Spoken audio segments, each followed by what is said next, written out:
들어갈 때 앞으로 김학선 교수님께 잘 보여야 돼요. 무슨 잘못 찍으셨는데. 다른 놈은 믿을 수가 없어요. 믿는 도끼에 발등 지키는 분들이 있어요. 법을 지키는 사람이니까.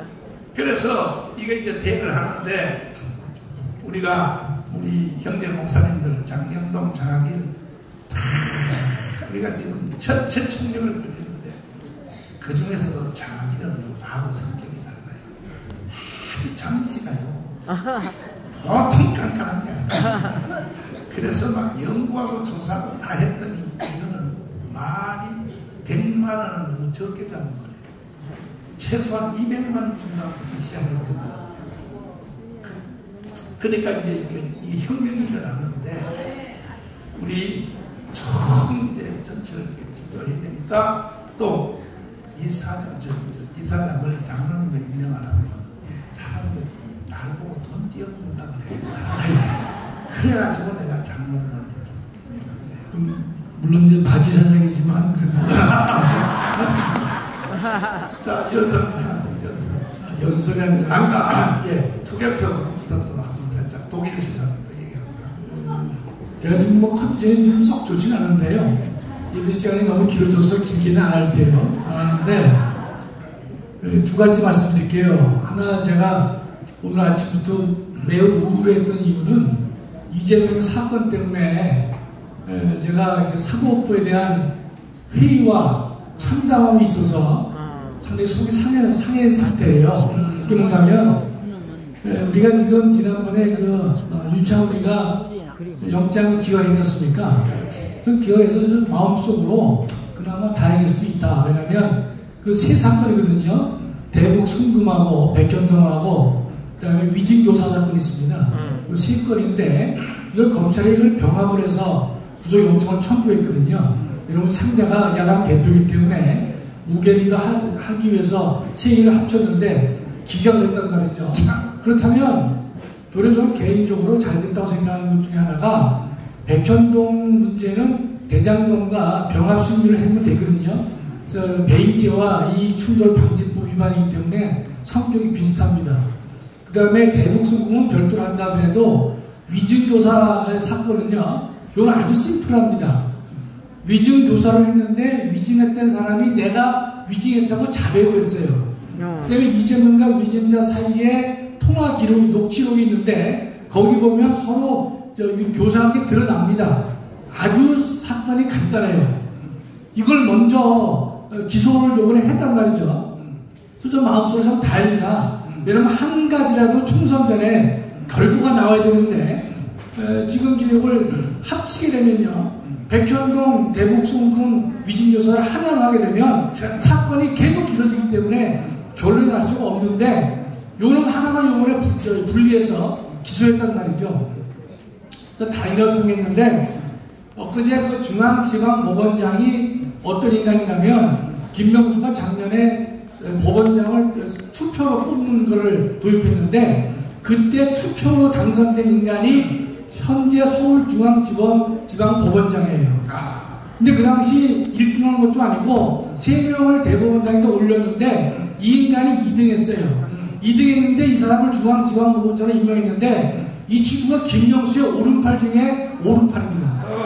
그래서 이번에 엊그제 어떤 일을 내렸냐면 이 사건을 담당하는 형사 33부의 부장판사가 있는데 그 법원장이 이 위증교사 사건이 단독 사건이거든요. 이거를 병합해보라고 얘기를 한 거예요. 그러면 이게 두 사건은 병합이 될 수 없는 게 성격이 다르거든요. 하나는 돈 문제고 하나는 위증교사란 말이죠. 하나는 이 부에서 재판하는 재판이고 요 위증교사는 단독 판사거든요. 성격이 전혀 다른데도 이 법원장이 이거 이 병합해보라 라고 얘기를 해가지고 지금 결론이 아직 안 난 상태예요. 우선이 담당 판사가 좌파 운동권 판사거든요. 김동현 부장이라고 얘가 근데 그걸 병합시켜버리면요 이 위증교사 사건을 총선전에 결론을 날 수가 없어요. 그 민주당의 전략은 뭔가면 선거법 위반 사건 있지 않습니까? 예, 근데 김문기를 모른다고 한 거, 요 선거법 위반 사건은 이 민주당은요 총선 이후에 결론을 내기를 원해요. 자기네가 다수당을 하게 되면 설마 이거 저 100만 원 이상 때리겠느냐. 나머지 사건은요 다 대선 이후로 지금 저 대선까지 끌고 가려고 하는 전략이란 말이죠. 그렇게 민주당이 하고 있어서 지금 하나 희망사항은 이 요번에 내려간 그 33구의 부장판사가 김동현인데 그놈이 그걸 저 병합심리하면 안 되는데 법원장이 내려버렸단 말이죠. 따라서 그 병합심리할 확률이 매우 높아요. 그래서 아침에 그걸 이제 체크하면서 얼마나 제가 마음이 아팠는지 몰라요. 뭐 좌절도 되고 짜증도 나고 법학자 한 사람으로서 이 법원이 이렇게 해도 되겠는가. 나머지 하나의 희망이 있어요. 이게 수원입니다. 수원지검의 그 희망이 뭐냐? 성남 FG 사건 등 몇 가지가 있지 않습니까? 거기는 진도가 많이 나갔어요. 그 다음에 그 샴푸산 사건, 그것도 이제 그 기소를 하면 되는데, 그 사건을 담당하는 수원지청에 김정섭인가 제2차장검사가 있는데, 그 사람이 아주 수사를 잘해요. 그 사람이 수사하려고 하면 지금 민주당이 뭐 했습니까? 걔 국정감사 때, 너 위장 전입하지 않았냐? 라고 얘기한 게 그 차장검사입니다. 그래가지고 그때 너 탄핵하겠단 말이죠. 대법에 고발을 먼저 했습니다. 현재 한 상태이고 너 탄핵하겠다 이렇게 나오는 거예요. 탄핵하게 되면 직무 정지될 거 아닙니까? 그러면 그 이정섭 이 차장검사가 그 일을 담당을 못하게 얘들이 전적으로 다 막고 있는 거예요. 이 세상이 너무나 지금 한심하게 돌아간단 말이죠. 그러면 결국 이거예요. 이재명 집 주변에 탱크는 10대가 다 포위하고 있는데 들어가서 한 놈도 잡아내지 못한단 말이죠. 그런 상태에서 총선을 치르게 되고 그다음에 대선까지 갈 수도 있는 이 대한민국의 이 상업지를 보면서 야 정말 이건 개판이다 말이지. 결국은 우리 광화문 세력이 11월 11일날 저희 인간들이 뭐 윤석열 퇴진한다고 하지만 정말로 많은 사람이 모여가지고 우리의 힘을 보여주는 것이고 저 개인적으로 주옥순 선생님한테 전화를 드리는 사람 많았는데 정말 그 판사는 5조 판사예요. 5조 판사 5놈 앞에 가서 지금 법원 앞에 가서 데모해도 되거든요. 대규모가 아니라 데모해가지고 너 판사 물러가라 말이죠.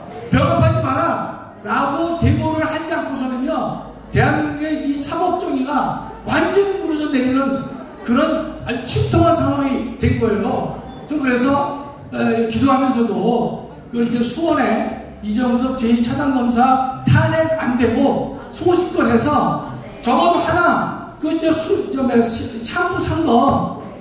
산 거만이라도 빨리 처리해서 결론을 내면 좋겠다는 것이죠.